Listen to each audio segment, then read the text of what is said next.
Hello students, कैसे हैं आप। आशा करता हूँ फर्स्ट फ्लाइट का जो फर्स्ट चैप्टर बना था रिलेटेड टू गॉड वो आपको अच्छा लगा होगा।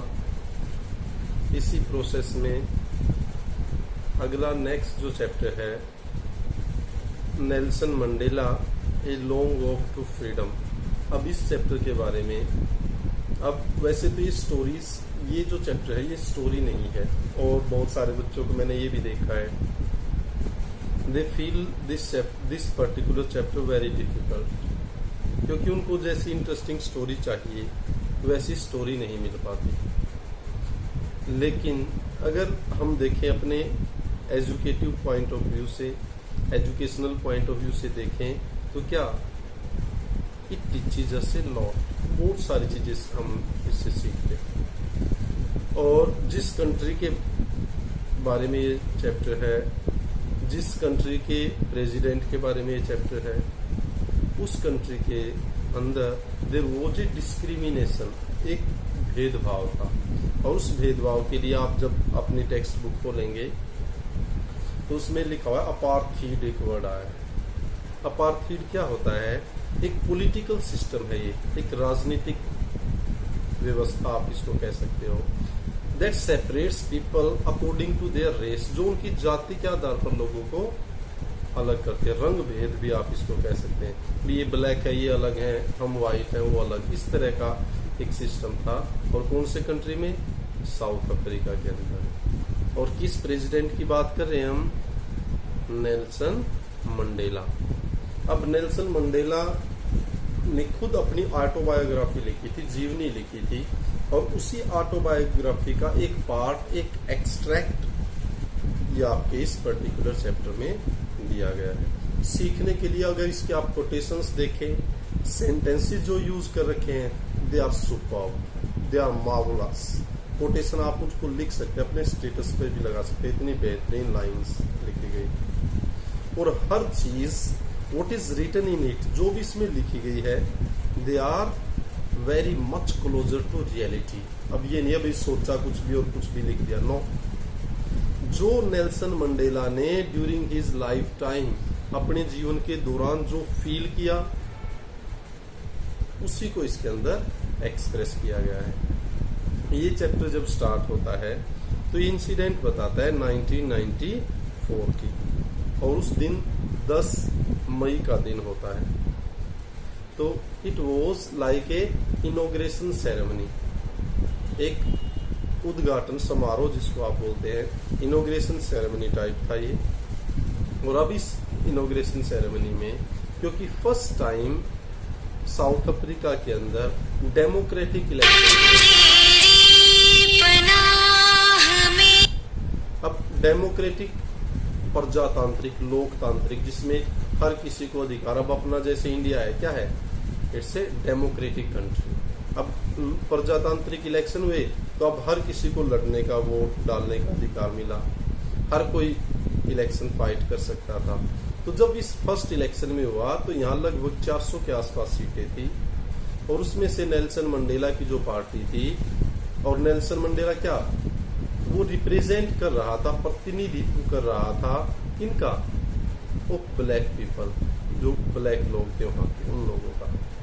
तो उनकी पार्टी ने 252 सीटें जीती और वो he became the president of south Africa. और जब इनॉग्रेशन सेरेमनी हुई तो लगभग 140 नेशन के रिप्रेजेंटेटिव या डिग्निटरीज वहां आए, प्रतिनिधि आप कह सकते हो, या वहां के उच्च पदस्थ जो अधिकारी है वो वहां पे उस सेरेमनी को अटेंड करने आए। जब वो सेरेमनी हुई तो ओथ दिलाई गई। फिर जब नेल्सन मंडेला का जिक्र आता है, वो अपनी डॉटर जेनोनी के साथ वहां आया। जब ओथ दिलाई जाती है तो नाउ ही expresses his own reality, his feelings, his emotions, और व्हाट ही फेल्ट। अब वो अपनी जो फीलिंग है, भावनाएं हैं, जो उसने सोचा, कैसा महसूस किया, कैसे कितना ज्यादा स्ट्रगल करना पड़ा उनको ये मुकाम, ये एक पदवी हासिल करने के लिए, वो सारी चीजें उसके अंदर अब वो एक्सप्रेस कर रहे हैं। अब इस स्टेज पर वहाँ जैसे पहले जो राष्ट्रगान गाया जाता था, नेशनल एंथम, वो बजा, अब दो तरह के नेशनल एंथम बजाए जाते हैं, एक वाइट लोगों के लिए और दूसरा ब्लैक लोगों के लिए, जो स्टार्टिंग से गाया जाता है। अब वो बजाने के बाद अब वो कहता है कि लगभग 2 दशक से 3 दशक से there has become a deep difference between black and white, और the white started to exploit the black once on the privilege of their birth. और उन्होंने कहा कि बस जन्म के विशेष अधिकार पर, भाई मैं व्हाइट घर में पैदा हुआ हूँ, व्हाइट हूँ, और ये ब्लैक के वहां पैदा हुआ है, ये ब्लैक है, तो इस प्रिविलेज के आधार पर ही दे स्टार्टेड एक्सप्लॉइटिंग पीपल, उन्होंने लोगों का शोषण करना शुरू कर दिया। अब नेल्सन मंडेला आगे बताता है कि स्टार्टिंग में जब वो पैदा हुआ था तो उस टाइम पर उसको कोई महसूस नहीं हुआ भाई कोई ब्लैक व्हाइट कुछ अलग है, नहीं है, सब कुछ, क्योंकि अब वो छोटा बच्चा है, खेलने के लिए उसको खेत भी वैसे ही दिखाई दे रहे हैं, आगे पार्क में जाता है वो भी सबके लिए सेम दिखाई देता है, हर चीज। अब उसको लगता है कि लोग वैसे स्ट्रगल कर रहे हैं, सबके लिए ये सारी चीजें कॉमन है। लेकिन जैसे एज ही ग्रोज अप, और जब वो बढ़ता चला जाता है, थोड़ी एज बढ़ती है, कॉलेज में जाता है, तब भी उसको कम महसूस होता है। तब वो अपनी, अब बचपन में तो उसको लगता ही नहीं भाई हमारे साथ कुछ भेदभाव हो रहा है, डिस्क्रिमिनेशन है, लेकिन जैसे जैसे वो बढ़ता है, कॉलेज गोइंग बॉय होता है, उसको थोड़ा थोड़ा फील होना शुरू हो जाता है, और अब उसको फील होता है that my freedom is curtailed, कि मेरी फ्रीडम को कर्टेल किया जा रहा है, रोका जा रहा है, बाधित किया जा रहा है, नॉट ऑफ माई पीपल, मेरे लोगों के। अब वो खुद के बारे में सोचना, बचपन में किसी के बारे में नहीं सोचता है, फिर अपने बारे में सोचना स्टार्ट कर देता है। फिर नेल्सन मंडेला बताता है कि जब आप ह्यूमन बीइंग हैं, सिटीजन है कहीं के, तो आपकी 2 ऑब्लिगेशंस बनती हैं। एक ऑब्लिगेशन आपकी फैमिली के प्रति, आपकी वाइफ के प्रति, आपके पेरेंट्स के प्रति, आपके बच्चों के प्रति, और दूसरी ऑब्लिगेशन होती है towards your community, towards your country, आपके समुदाय के प्रति और आपके देश के प्रति। अब ये कहता है कि वास्तविकता तो ये है कि हर कोई, there is no one who borns with a hunger of freedom, कि ऐसा कोई नहीं है जो बिल्कुल पैदा हुआ और उसको यूं होगा भी आजादी चाहिए, नो। जब वो सिस्टम को देखता है, फील करता है, तब उसके अंदर वो अर्ज पैदा होती है, वो ललक पैदा होती है, that to be free, to feel free. उस टाइम पर अब ये कहता है कि मैं स्टार्टिंग में मैं भी I was leading a life of a husband, son, और like this the member of a family. लेकिन धीरे धीरे अब उसको स्टार्ट शुरू हो जाता है to feel that not only my freedom is curtailed, but freedom of my brothers, my sisters and my community member is also curtailed. अब उसको लगने लग जाता है मेरे भाई बहन ही नहीं, मेरे पूरे समुदाय अर्थात जो ब्लैक लोग हैं, they are not treated well, they are being oppressed, उनका शोषण किया जा रहा है। जब ये फीलिंग आने लग जाती है कि उनका शोषण किया जा, तो नाउ ही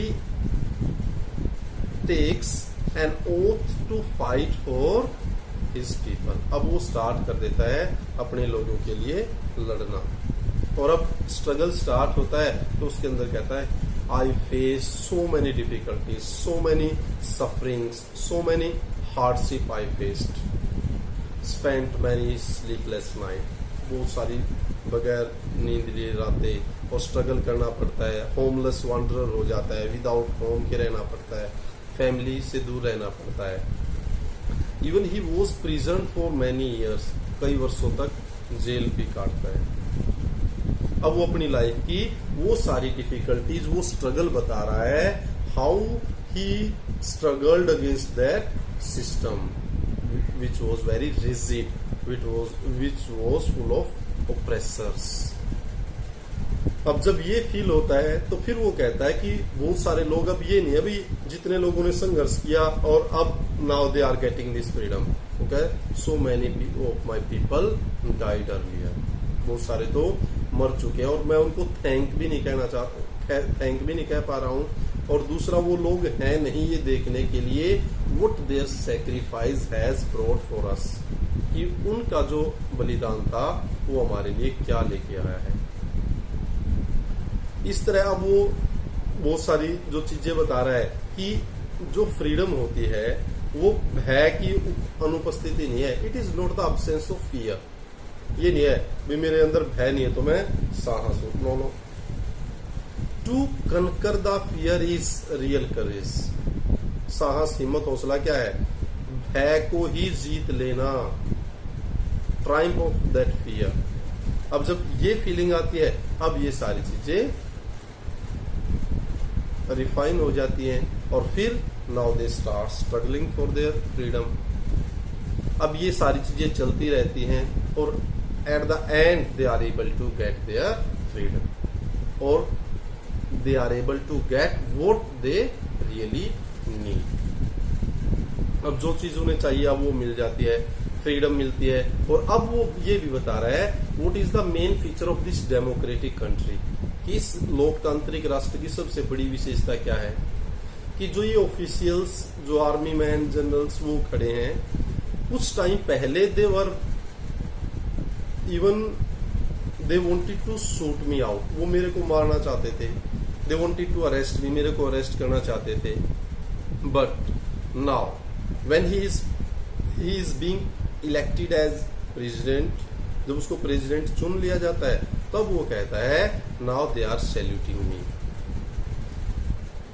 तो ये लोकतंत्र की वो विशेषता भी बताता है। Now every official is showing respect towards that designation. अब ये सारी चीजें इस चैप्टर के अंदर होती हैं। आशा करता हूं ये सारी चीजें आपको अच्छी लगी होंगी। ये सारी की सारी एक स्टोरी कह लो आप इसको, या एक क्रक्स कह लो, या एसेंस कह लो, इस पूरे चैप्टर का है। अब इस चैप्टर को और सारी की सारी details, main quotations, main reference to the context, वो सारी चीजें अभी मैं आपके साथ शेयर कर रहा हूं। मेरे साथ जुड़े रहिए। Keep on learning, keep on enjoying, stay at home, stay safe. Thank you, thanks a lot. Hello, तो स्टूडेंट्स अब बात करते हैं इस पूरे के पूरे चैप्टर की और आपके उन पॉइंट्स की जो काफ़ी इम्पोर्टेंट रहने वाले हैं आपके एग्जाम पॉइंट ऑफ व्यू से, या आपकी अंडरस्टैंडिंग के लिए, या ये पता होने के लिए कि इस पर्टिकुलर चैप्टर के अंदर व्हाट इज इम्पोर्टेंट। तो हर चीज़ अब यहाँ हम डिस्कस करेंगे। स्टोरी समझ में आ गई होगी, तो अब और देखते हैं, और क्लैरिफाई हो जाएगा, और चीज़ें और ज़्यादा डिटेल से आप देखेंगे। Nelson Mandela, a long walk to freedom by, ये बताया था आपको, ऑटोबायोग्राफी है, खुद उन्होंने लिखी थी अपने जीवन के बारे में। तो bye Nelson Mandela, Nelson Mandela, और नेल्सन मंडेला का फुल नाम दिया हुआ है। फुल नेम देखें, नेल्सन रोली हला मंडेला। क्लियर? अब आगे बढ़ते हैं। स्टार्टिंग में जब आप देखेंगे अपार्थीड के बारे में बताया गया है, इज ए पॉलिटिकल सिस्टम, ये एक राजनीतिक सिस्टम होती है, व्यवस्था होती है, that separates people according to their race, जो लोगों को उनकी जाति के आधार पर अलग करती है, विभाजित करती है, बांटती है। क्लियर? फिर उसी में आपने देखा होगा, countries named below had such A political system until very recently, कि एक देश ऐसा भी है जो अब तक लगभग कुछ टाइम पहले तक उसके अंदर ये सारी चीज़ें जो ऊपर बताई गई हैं, ये सारी चीज़ें अभी तक भी थी, इस तरह का सिस्टम वहाँ था। और कौन सा था? 3 वो एग्जाम्पल दिए, नॉर्थ अमेरिका, साउथ अफ्रीका और ऑस्ट्रेलिया। तो कौन सा हो सकता है बताओ, गैस करो। साउथ अफ्रीका, अच्छी तरह सही गैस किया है, आंसर साउथ अफ्रीका। इसका मतलब साउथ अफ्रीका, ये चैप्टर जब लिखा गया उस टाइम तक ऐसा कंट्री था जहां अपार्थीड अर्थात पॉलिटिकल एक सिस्टम जिसमें लोगों को उनकी जाति के आधार पर अलग किया जाता, वो that was very prevalent. Have you heard of Nelson Mandela? अब क्वेश्चन आता है कि क्या सुना है आपने, नेल्सन मंडेला कौन था? बताओ, सुना है? कुछ बच्चों ने सुना होगा, आप यूट्यूब पे भी देखते हैं, वैसे सर्च करते रहते हैं। तो नेल्सन मंडेला साउथ अफ्रीका के ब्लैक प्रेसिडेंट थे पहले। क्लियर? नेक्स्ट देखिए, Mandela became the first black president of a new nation. अब जो ये नया राष्ट्र बना, मंडेला उसके पहले ब्लैक प्रेसिडेंट बने। Clear? It is an extract from his autobiography long walk to freedom. ये जो चैप्टर की अगर बात करें तो ये एक एक्सट्रैक्ट है, एक पार्ट है, एक अंश है उनकी ऑटोबायोग्राफी का, और उनकी ऑटोबायोग्राफी का नाम है लॉन्ग वॉक टू फ्रीडम, अर्थात उसी का एक पार्ट आपके सिलेबस में दे दिया गया है। क्लियर है बच्चों? यहाँ तक चैप्टर स्टार्ट नहीं हुआ है। आपको मेन चीज़ें बताएगी। नेल्सन मंडेला कौन था, कहाँ, कौन सी उसकी कंट्री थी, किस कंट्री में ये अपार्थाइड सिस्टम था, ये जो चैप्टर है वो कौन सी बुक से या कहाँ से लिया गया है, सब कुछ क्लियर हो गया है? Good. Nelson speaks about a historical occasion, the inauguration on 10th May 1994। और इस चैप्टर के अंदर नेल्सन मंडेला साउथ अफ्रीका के जो ब्लैक फर्स्ट प्रेसिडेंट हैं, वो खुद अपनी ऑटोबायोग्राफी में खुद बता रहे हैं इस ऐतिहासिक अवसर के बारे में। ओकेजन होता है, अवसर हिस्टोरिक होता है, ऐतिहासिक। और कौन सा अवसर है? इनॉग्रेशन सेरेमनी, उद्घाटन समारोह है। और कब है? 10 मई, 10 मई को 1994। क्लियर? आगे बढ़ते हैं। अब जैसे स्टार्ट मैंने कहा था, कोई भी लेसन चैप्टर पढ़ते हैं तो आप लिखेंगे name of the lesson is Nelson Mandela a long walk to freedom. Okay, next. फिर मैं कहता हूँ, फिर आपको लिखना होता है अपनी साफ कॉपी में, name of the author is Nelson Mandela. आपने बता दिया ऑथर का नाम भी। Nelson Mandela has become South Africa's first black president after more than 3 centuries of white rule. Nelson Mandela South Africa के पहले ब्लैक प्रेसिडेंट बने लगभग 3 से ज्यादा वाइट रूल, जो सफेद लोगों का जो तंत्र था, शासन था, उसमें 3 से ज्यादा शताब्दियों के बाद पहले वो ब्लैक प्रेसिडेंट बने थे। Mister Mandela's African national Congress, अब ये उनकी पार्टी का नाम था, अफ्रीकन नेशनल कांग्रेस, शॉर्ट में इसको कहेंगे ANC, African national Congress party. अब वॉन 252 ऑफ 400 सीट्स, 400 में से 252 सीटें उन्होंने जीती in the first democratic elections of south Africa's history. South Africa के इतिहास में पहली बार जो प्रजातांत्रिक लोकतांत्रिक इलेक्शन हुए, 400 में से 252 सीट उनकी पार्टी ने जीती। अब ये भी आपको इम्पोर्टेंट पॉइंट्स समझ में आ रहा है ना? और देखते हैं। The inauguration ceremony took place in the Union Building amphitheatre in Pretoria. अब जो ये इनॉग्रेशन सेरेमनी, उद्घाटन समारोह, सेरेमनी होता है समारोह और इनॉग्रेशन होता है उद्घाटन, तो ये कह रहा है टुक प्लेस इन द, ये कहाँ हुआ? यूनियन बिल्डिंग्स है वहाँ हुआ था। एम्पी थिएटर, जो चारों ओर से खुला जो थिएटर होता है वो, और ये प्रीटोरिया एक जगह का नाम है, ये वहाँ हुआ था। क्लियर?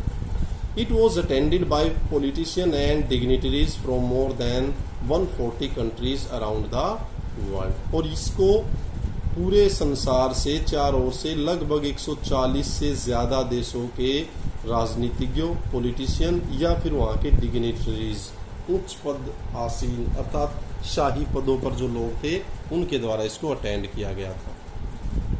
और चीज़ें अब लगभग आपको इस चैप्टर की सारी डिटेल में बता रहा हूँ। आप इनको नोट भी कर सकते हैं अपनी कॉपी में, याद भी कर सकते हैं, लर्न भी। और शायद इतनी डिटेल इतनी अच्छी तरह आपको कहीं नहीं मिलेंगी, ये मेरा प्रॉमिस है। More than 1 lakh South African man, women and children of all races sang and danced with joy. और यहाँ अब 140 देशों के वो आए थे प्रतिनिधि, और उसके साथ 1 लाख से ज़्यादा साउथ अफ्रीका के आदमी, औरतें और बच्चे आए। वो सभी जातियों के थे, और उन्होंने क्या है, sang and dance with Joy, उन्होंने भी खुशी के साथ यहाँ डांस भी किया और गीत भी गाए। 10th में dawned bright and clear। अब ये आपकी बुक में एज इट इज लिखा हुआ है कि 10 मई का जो सूर्योदय था वो बिल्कुल ब्राइट था, वो बिल्कुल साफ सुथरा स्वच्छ। Nelson Mandela was accompanied by his daughter Zenani. अब नेल्सन मंडेला जब वहां आया तो वहां वो अपनी बेटी के साथ आया, उसका नाम जिनानी आप बोल सकते हैं, ZENANI। क्लियर? तो आप नोट करते रहे, जेनानी के साथ आया था। 10th मई की बात कर रहे हैं, कहाँ कौन सी बिल्डिंग है, वो बिल्डिंग वो डिटेल आप बता सकते हो, कहाँ कौन सा स्थान है, कितने कंट्रीज़ के वो रिप्रेजेंटेटिव आए थे, कितने लोग थे। अब इतनी ज़्यादा बारीक डिटेल और कहीं नहीं मिलेगी आपको। और देखते हैं, on the podium mister de Klerk वो sworn as second deputy president. अब पोडियम वही जो आपने देखा हो जब अवार्ड मिलते हैं, सम्मान मिलता है तो क्या है, वहाँ देखा पोडियम होते हैं, 1 स्टेप 2 3 इस तरह। तो अब पहले जो है मिस्टर डी क्लार्क को शपथ दिलाई जाती है सेकंड डिप्टी प्रेसिडेंट की। देन थाबो मोबैकी वो sworn as first deputy president, और फिर थाबो मोबैकी को फर्स्ट डिप्टी प्रेसिडेंट की शपथ दिलाई जाती है। फिर देखें, today all of us do by our presence here confer glory and hope to new born liberty. और अब नेल्सन मंडेला कहता है कि आज हम सभी अपनी उपस्थिति के द्वारा क्या ये दर्शाते हैं ग्लोरी शान को और एक आशा को इस नई पैदा हुई आज़ादी के प्रति, अर्थात एक पूरी ग्लोरी और पूरी होप शो कर रहे हैं इस न्यू बॉर्न लिबर्टी के प्रति। We have at last achieved our political emancipation. और अंत में हमें अपनी जो राजनीतिक स्वतंत्रता है, विजय है, वो प्राप्त हो गई। इमेंसिपेशन स्वतंत्रता, आज़ादी, freedom. We pledge ourselves to liberate all our people from the continuing bondage. और हम शपथ लेते हैं टू लिबरेट आवर पीपल, अपने लोगों को आज़ाद करने की, फ्रॉम कंटिन्यूइंग बॉन्डेज, निरंतर बंधन जो उनको बंधन मिले हुए थे उससे मुक्ति की। ऑफ पॉवर्टी, और वो बॉन्डेज किसका था, गरीबी की। डेप्रीवेशन, वंचितता की, बिल्कुल चीज़ ना होना। सफरिंग, पीड़ाओं से। जेंडर, लिंग से। एंड अदर डिस्क्रिमिनेशन, और उस तरह के दूसरे भेदभावों से मुक्ति की आज हम कसम उठाते हैं। Now this land will never experience the operation of one by another. और इसके बाद ये जो धरती है, साउथ अफ्रीका की सोइल है, वो कभी एक दूसरे के दबाव को, दमन को, शोषण को कभी अनुभव नहीं करेगी। इसका मतलब यहाँ कभी एक कम्युनिटी दूसरी कम्युनिटी का कभी एक्सप्लॉयटेशन, शोषण या ऑपरेशन नहीं करेगी। क्लियर? गुड, आगे बढ़ते हैं।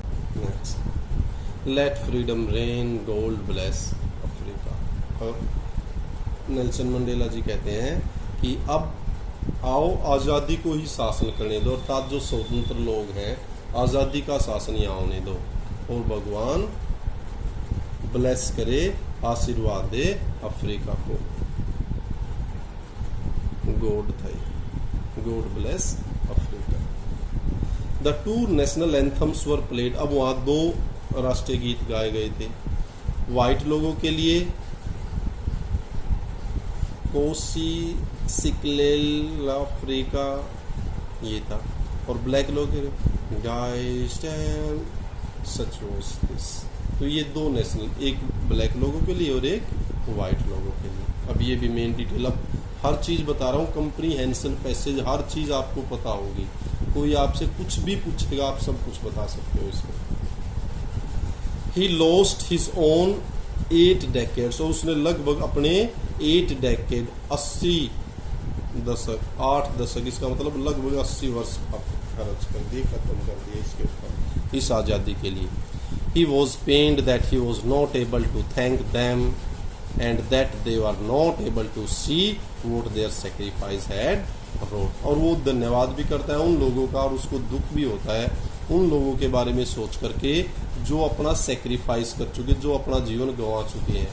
अब वो कहता है उनका धन्यवाद भी नहीं कर पाता, और दूसरा वो ये भी कहता है कि वो ये भी नहीं देख पा रहे वो लोग जिन्होंने अपना जीवन बलिदान कर दिया है कि उनके बलिदान ने क्या लिख दिया है, क्या लेके आए हैं। The policy of apartheid created a deep and lasting wound in my country and my people. Nelson Mandela कहता है कि जो अपार्थाइड की जो पॉलिसी थी ना, जो रंग भेद की जो नीति थी, इसने मेरे देश और मेरे लोगों के बीच में कभी ना खत्म होने वाला, लंबे टाइम तक रहने वाला काफी गहरा घाव पैदा कर दिया। चलिए गुड, आगे बढ़ते हैं। My country is rich in the minerals and James that lie beneath it's शोर। और नेल्सन मंडेला जी कहते हैं इस चैप्टर में कि मेरा जो देश है ना वो समृद्ध है, रिच है, अमीर है इन द मिनरल्स, जो खनिज है उनमें, और जेम्स जो मोती हैं उनमें, जो इसकी जमीन के जो सोल होता है, मिट्टी के जमीन के नीचे दबे हैं। But I have always known that its greatness wealth is its people finer and truer than the purest diamonds. लेकिन वो नेल्सन मंडेला जी कहते हैं कि मैं ये अच्छी तरह जानता हूँ कि जो इसकी सबसे बड़ी, सबसे महान जो संपत्ति है, संपदा है, वो इसके लोग हैं जो काफ़ी फाइनर, काफ़ी अच्छे हैं, ट्रूअर, काफ़ी सच्चे हैं, और वो इतने सच्चे हैं कि सबसे प्योर जो डायमंड है, हीरा है, वो भी इतना शुद्ध नहीं हो सकता जितने शुद्ध, जितने सच्चे ये यहाँ के लोग हैं। इसका मतलब अपने लोगों के प्रति एक जबरदस्त ट्रिब्यूट शो करता है, और वो कहता है कि इस सोल के जो लोग हैं, जो पीपल हैं, they are much more finer, they are much more truer, they are really honest people of and the honest jewels of this earth, कि वो इस धरती के वास्तविक आभूषण तो वो लोग हैं। Mandela learned the meaning of courage from his comrades. अब वो कहता है कि उसने जो करेज, साहस का जो पाठ सीखा है ना, वो अपने कॉमरेड्स, अपने साथियों से सीखा है। I learn that the courage was not the absence of fear but the triumph of fear। मैंने सीखा है कि जो करेज है, जो साहस है, हिम्मत है, हौसला है, वो भय का ना होना नहीं है, भय की अनुपस्थिति नहीं है, बल्कि भय को जीत लेना होता है। The brave man is not that he who does not feel afraid। बहादुर व्यक्ति वो ना है जो भय को महसूस ना करे, बल्कि बहादुर कौन है?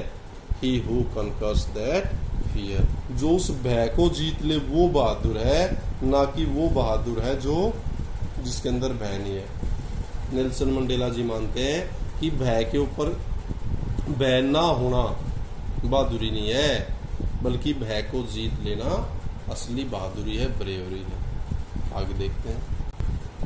No one is born hating another person because. और अब नेल्सन मंडेला जी कहते हैं कि इस धरती के ऊपर कोई भी जन्म से किसी दूसरे को नफरत करते हुए पैदा नहीं होता, because of the colour of his skin and his background और हिज रिलीजन। कि कोई किसी से जब पैदा होता है उसको ना तो किसी व्यक्ति के कलर से हेट होती है, ना उसकी बैकग्राउंड से नफरत होती है, और ना उसके धर्म संप्रदाय से होता है। People can be taught to love for love comes more naturally to the human heart from its opposite. और वो कहता है कि लोगों को प्यार करना सिखाया जा सकता है, क्योंकि प्यार काफ़ी नेचुरल, स्वाभाविक तरीके से मानव के दिल में आ जाता है, इसके विपरीत नफरत की बजाय।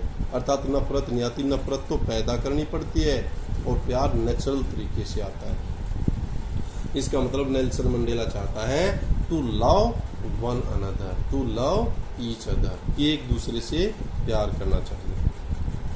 Man's goodness is a flame that can be hidden but never extinguished। आदमी की जो अच्छाई है वो तो एक ज्वाला, एक ज्योति की तरह है, जिसको छिपाया जा सकता है लेकिन बुझा नहीं जा सकता। Can never be extinguished। चलिए, extinguished होगा बुझा देना। In life every man has his twin obligation। कि जीवन में कह रहा है हर आदमी की दो obligations होती हैं। Obligation first, obligation to his family. कृतज्ञता, जिम्मेदारी क्या है? अपनी फैमिली के प्रति, अपनी वाइफ के प्रति, अपने पेरेंट्स के प्रति और अपने बच्चों के प्रति। ओब्लिगेशन टू हिज पीपल, दूसरी ओब्लिगेशन क्या होती है? कृतज्ञता अपने लोगों के प्रति और अपनी कम्युनिटी के प्रति और अपने कंट्री, देश, राष्ट्र के प्रति। ये दो ओब्लिगेशंस होती हैं जो हर किसी को फील करनी होती हैं। आगे देखते हैं। In the beginning Mandela to choose his family and wanted to oblige his role as a son, a brother, a father and a husband। अब नेल्सन मंडेला भी शुरुआत में सेम वो कहता यूँ नहीं अभी स्टार्टिंग से ही उसको आज़ादी की भूख पैदा हो गई है या आज़ादी के लिए लड़ना शुरू कर दिया, नहीं। वो वास्तविकता कहता है कि स्टार्टिंग में तो उसने भी अपनी फैमिली को चुना और वो अपना रोल प्ले करना चाहता था, एक बेटा होने का, एक भाई होने का, एक पिता होने का और एक हस्बैंड होने का। He too was not born with a hunger to be free, क्योंकि वो भी फ्री होने की भूख के साथ पैदा नहीं हुआ था। अरे वो तो जब हम महसूस करेंगे, हम पूरी सोसाइटी में देखेंगे तभी तो फील होगा, नहीं तो हमारे लिए सब कुछ अच्छा है। Now I wanted freedom, लेकिन जब वो बड़ा हुआ, कॉलेज में जाने लगा, उसको लगा हमारे साथ भेदभाव हो रहा है, डिस्क्रिमिनेशन हो रहा है, we are being ill treated on the basis of our colour, तब उसने महसूस किया कि हमें आज़ादी चाहिए। तब उसने कहा था नाउ आई वांटेड फ्रीडम, अब मैं आज़ादी चाहता था। But then he slowly saw that not only he also his brothers and sister were not free. अब उसने महसूस किया भाई मैं नहीं, मेरे साथ जो मेरे भाई हैं, बहनें हैं, वो भी फ्री नहीं है, उनको भी आज़ादी चाहिए। Then I realised it was not my freedom but freedom of everyone. तब उसने महसूस किया कि ये मेरी आज़ादी नहीं है, मेरी फ्रीडम नहीं है, मेरी लिबर्टी नहीं है, बल्कि हर किसी की लिबर्टी होगी। दैट आर्स फॉर फ्रीडम, और इस चीज़ ने मेरे को उकसाया आज़ादी के लिए। And turned a family loving husband into a man without A home. और फिर इसी ललक ने, इसी इच्छा ने, इसी अर्ज ने एक अपने फैमिली से प्यार करने वाले हस्बैंड को एक बगैर घर वाले इंसान में बदल दिया। अर्थात अभी वो एक ऐसा इंसान बन चुका था जिसकी ना कोई फैमिली, ना कोई बैकग्राउंड, ना कुछ, और वो बस एक सनक, वो भी क्या? Freedom freedom freedom. आगे देखते हैं। I knew that the oppressors must be liberated just as surely as the oppressed. और वो ये भी जानता था कि जो ओप्रेसर, जो दमन करने वाला, शोषण करने वाला जो शोषक है, वो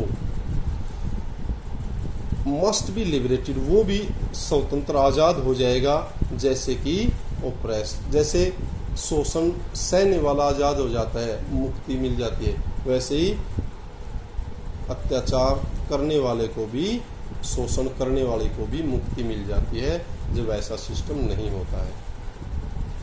A man who takes away another man's freedom is a prisoner of hatred।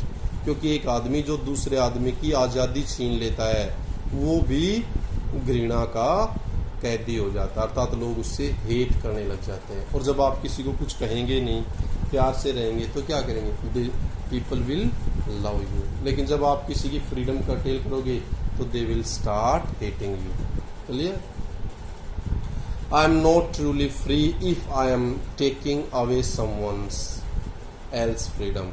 मैं खुद सच्चे रूप में फ्री जब तक नहीं हूँ जब तक मैं किसी की आज़ादी छीन रहा हूँ। उसी प्रकार से just as surely I am not free when my freedom is taken from me। और ये ऐसे ही है, मैं जब तक फ्री नहीं हूँ जब तक मैं किसी की आज़ादी छीन रहा हूँ। ये वैसे ही है जैसे आप तब तक फ्री नहीं होते हैं जब तक आपकी जो फ्रीडम है वो आपसे ले ली गई हो। जब आपसे ले लेंगे तो आप फ्री हो? नो। तो इसी प्रकार कहता है कि ना तो फ्रीडम किसी की लेनी चाहिए, छीननी चाहिए, और ना अपनी किसी को छीनने देनी चाहिए। The oppressed and the oppressor alike are robbed of their humanity. कि जो शोषण करने वाला, जो होने वाला शोषित है वो, और जो शोषण करने वाला है, अत्याचार करने वाला है वो, अलाइक, वो दोनों अलग अलग, are robbed of their humanity. वो अपनी मानवता से वंचित हो जाते हैं, उनकी मानवता से उनको लूट लिया जाता है, अर्थात उनकी इंसानियत खत्म हो जाती है। चाहे आप किसी का एक्सप्लॉयटेशन कर रहे हैं या आपका एक्सप्लॉयटेशन हो रहा है। तो अब नेल्सन मंडेला जी कहते हैं कि ओप्रेस्ड और ओप्रेसर दो both lose their humanity. Humanity is first, humanity is must. ये पूरा का पूरा चैप्टर था। मेन पॉइंट्स, कंप्रीहेंशन पैसेज के लिए इम्पोर्टेंट पैसेजेस, मेन पॉइंट्स, पूरी स्टोरी, और भी जो चीज़ें जो मेरे को लगता है कि पता होनी चाहिए वो सारी की सारी डिटेल में यहाँ डिस्कस कर दी गई है। आप इसको देखें, पढ़ें, समझें। कंटेंट जो मटेरियल जो हमने दिया है वो शायद आपको कहीं नहीं मिलेगा। हाँ, टेक्निकल चीज़ें थोड़ी ये हो सकता है भाई, जैसे वीडियो बनाने में थोड़ी क्लैरिटी, ये थोड़ा बहुत दिक्कत इश्यू आ सकता है। नहीं तो जो मैटर मैं यहाँ दे रहा हूँ और जैसा मैं पढ़ा रहा हूँ आप कहीं ढूंढ लेना, ऐसा आपको कहीं नहीं मिलेगा। और आपके लिए प्रयास किया जा रहा है, आप लाइक भी करें, अच्छा लगे तो शेयर करें और सब्सक्राइब भी करें। Thank you, thanks a lot. Stay at home, keep on enjoying, keep on learning. Thank you, thanks a lot.